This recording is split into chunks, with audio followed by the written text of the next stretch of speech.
ஆதியாகமம் 32ஆம் அதிகாரம். யாக்கோபு பிரயாணம் பண்ணுகையில் தேவதூதர்கள் அவனைச் சந்தித்தார்கள். யாக்கோபு அவர்களைக் கண்டபோது, இது தேவனுடைய சேனை என்று சொல்லி அந்த ஸ்தலத்திற்கு மக்னாயிம் என்று பெயரிட்டான். பின்பு யாக்கோபு ஏதோம் சீமையாகிய சேயீர் தேசத்திலிருக்கிற தன் சகோதரனாகிய ஏசாவினிடத்துக்கு போகும்படி ஆட்களை அழைப்பித்து, நீங்கள் என் ஆண்டவனாகிய ஏசாவினிடத்தில் போய், நான் இதுவரைக்கும் லாபானிடத்தில் தங்கியிருந்தேன் என்றும், எனக்கு எருதுகளும் கழுதைகளும் ஆடுகளும் வேலைக்காரரும் வேலைக்காரிகளும் உண்டென்றும், உம்முடைய கண்களில் எனக்கு தயவு கிடைக்கத்தக்கதாக ஆண்டவனாகிய உமக்கு இதை அறிவிக்கும்படி ஆட்களை அனுப்பினேன் என்றும் உம்முடைய தாசனாகிய யாக்கோபு சொல்லச் சொன்னான் என்று சொல்லும்படி கட்டளை கொடுத்து தனக்கு முன்னாக அவர்களை அனுப்பினான். அந்த ஆட்கள் யாக்கோபினிடத்துக்கு திரும்பி வந்து, நாங்கள் உம்முடைய சகோதரனாகிய ஏசாவினிடத்துக்கு போய் வந்தோம், அவரும் 400 பேரோடே உம்மை எதிர்கொள்ள வருகிறார் என்றார்கள். அப்பொழுது யாக்கோபு மிகவும் பயந்து வியாகுலப்பட்டு தன்னிடத்தில் இருந்த ஜனங்களையும் ஆடு மாடுகளையும் ஒட்டகங்களையும் 2 பகுதியாக பிரித்து, ஏசா ஒரு பகுதியின் மேல் விழுந்து அதை முறிய அடித்தாலும் மற்ற பகுதி தப்பித்துக் கொள்ள இடம் உண்டு என்றான்.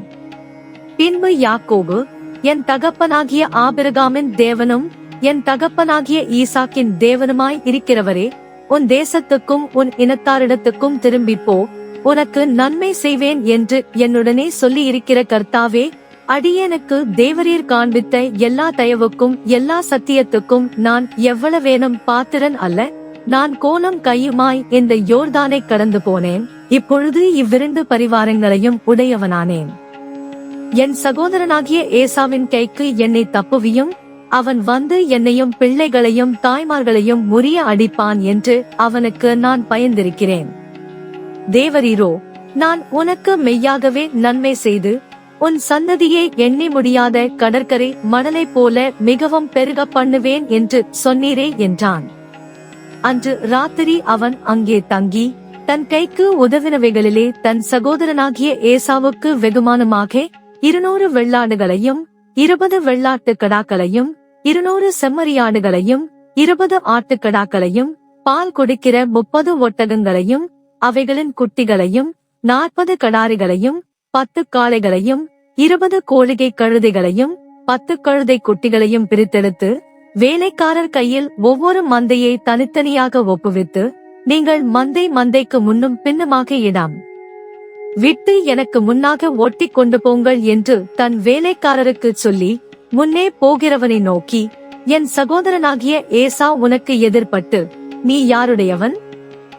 எங்கே போகிறாய்? உனக்கு முன் போகிற மந்தை யாருடையது என்று உன்னை கேட்டால், நீ, இது உமது அடியானாகிய யாக்கோபுடையது, இது என் ஆண்டவனாகிய ஏசாவுக்கு அனுப்பப்படுகிற வெகுமதி, இதோ அவனும் எங்கள் பின்னே வருகிறான் என்று சொல் என்றான். 2ஆம் 3ஆம் வேலைக்காரனையும் மந்தைகளின் பின்னாலே போகிற அனைவரையும் நோக்கி, நீங்களும் ஏசாவை காணும்போது இந்த பிரகாரமாக அவனோடே சொல்லி, இதோ உமது அடியானாகிய யாக்கோபு எங்கள் பின்னாலே வருகிறான் என்றும் சொல்லுங்கள் என்று கட்டளையிட்டான். முன்னே வெகுமதியை அனுப்பி அவனை சாந்தப்படுத்திக் கொண்டு, பின்பு அவன் முகத்தை பார்ப்பேன், அப்பொழுது ஒருவேளை என் பேரில் தயவாயிருப்பான் என்றான். அந்தபடியே வெகுமதி அவனுக்கு முன் போயிற்று. அவனோ அன்று ராத்திரி பாளையத்திலே தங்கி இராத்திரியில் எழுந்திருந்து தன் 2 மனைவிகளையும் தன் 2 பணிவிடைக்காரிகளையும் தன்னுடைய 11 குமாரரையும் கூட்டிக் கொண்டு யாப்போக்கு என்கிற ஆற்றின் துறையை கடந்தான். அவர்களையும் சேர்த்து ஆற்றை கடக்க பண்ணி தனக்கு உண்டான யாவையும் அக்கறைப்படுத்தினான். யாக்கோபு பிந்தி தனித்திருந்தான். அப்பொழுது ஒரு புருஷன் பொழுது விடியுமளவும் அவனுடனே போராடி அவனை மேற்கொள்ளாததைக் கண்டு அவனுடைய தொடைச்சந்தை தொட்டார். அதனால் அவருடனே போராடுகையில் யாக்கோபின் தொடைச்சந்து சுளுக்கிற்று. அவர், நான் போகட்டும், பொழுது விடுகிறது என்றார்.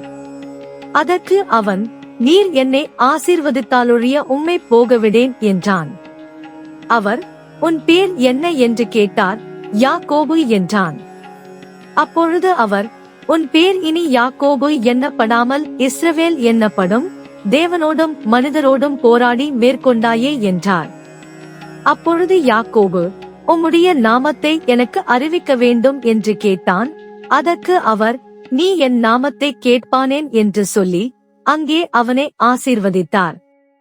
அப்பொழுது யாக்கோபு, நான் தேவனை முகமுகமாய் கண்டேன், உயிர் தப்பி பிழைத்தேன் என்று சொல்லி அந்த ஸ்தலத்துக்கு பெனியேல் என்று பெயரிட்டான். அவன் பெனியேலை கடந்து போகையில் சூரியன் உதயமாயிற்று. அவன் தொடைச்சுழுக்கினாலே நொண்டி நொண்டி நடந்தான். அவர் யாக்கோபுடைய தொடைச்சந்து நரம்பை தொட்டபடியால் இஸ்ரவேல் புத்திரர் இந்நாள் வரைக்கும் தொடைச்சந்து நரம்பை புசிக்கிறதில்லை.